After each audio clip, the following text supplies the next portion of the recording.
Hey everyone, this is Scott from Scott to Grow Podcast. Welcome to another edition of ReWatching Star Trek Discovery Season 1. Today I'm talking about Episode 12, Vaulting Ambition.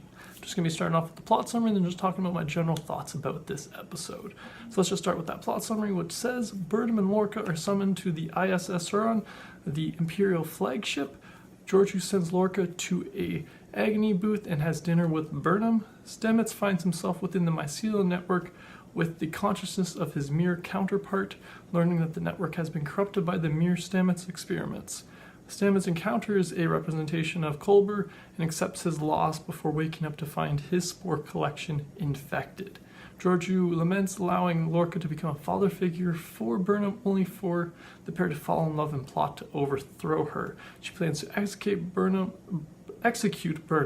who reveals the truth about being from another universe. Explaining how they had crossed over, Georgiou trades the spore drive schematics for the information on alternate ways to cross over between universes, which leads Burnham to realize that the Lorca she knows is actually from the Mir universe and has been manipulating events to get close to her and back to the Mir universe. Lorca escapes from the Agony booth. So that's the plot summary for this episode. I really enjoy this episode, even though it's a shorter one. It's also got a bunch happening. I like the interaction between Georgiou and Burnham. I really, just because that's kind of fun that, seeing that kind of how they were similar to how they were brought up, but also different, and kind of learning about the Mir universe in a little bit ways. We get more Georgiou, who I enjoy, even though this one's a little evil, but I also find that kind of badass.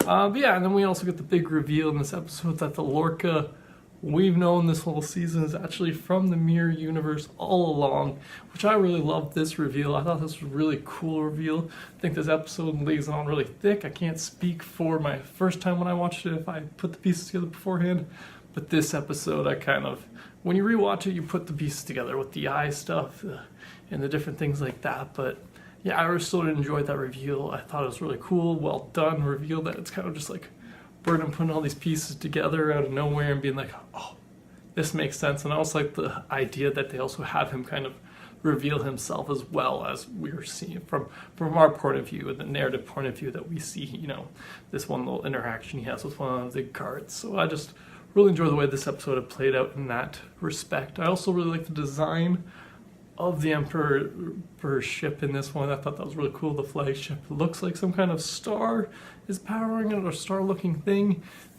It was cool. I really dig that about this season. The fact that Star Trek's brought into 2018, so we get these pretty great effects, especially for a TV show. That's one of my favorite things. It takes me back to SG-1 days when I used to get those awesome ships, but even the other Star Trek series as well, but brought into, again, 2018. So I just really enjoy those ships and the designs in general in this. But what else did I write down? Oh yeah, I just really enjoyed all the bits with Stamets throughout the mycelial network. I thought that was really interesting that it's kind of almost a version of heaven in a sense, or an afterlife. It's the thing that connects all life. I like that he kind of meets his Mir self and at first thinks he had died. It's just kind of a funny way to go about it. And I also like the kind of reveal that we get this. There's a problem with the mycelial network. What's wrong with it? There's some kind of infection, and I can't remember how that plays out through the last few episodes of this season, so I'm excited to get to those next couple episodes to figure that out. But yeah, that's all I had for this episode in particular, except I did have one more thing, which was Stamets and Hugh are probably were my favorite couple, and it's unfortunate now that he's dead. One of them's dead, and it's like they're one of those couples that I'm just like, yes, you're not laying it on too thick. I believe you guys as a couple, and I like it. But now, at least they ended in a nice way. They kind of got to say goodbye. It's kind of weirdly, and it's like it seems to be his spirit that's neither here nor there. Point is, I really like them as a couple, and it's unfortunate this is the episode that seems that's the last time we'll see them as a couple. But yeah, that's all I had for this episode in particular. Be sure to let me know in the comments below what you liked about this episode in particular, or if there's anything you didn't like. I'd be excited to hear about that in the comments below. Thanks again for joining me today, and have a good one.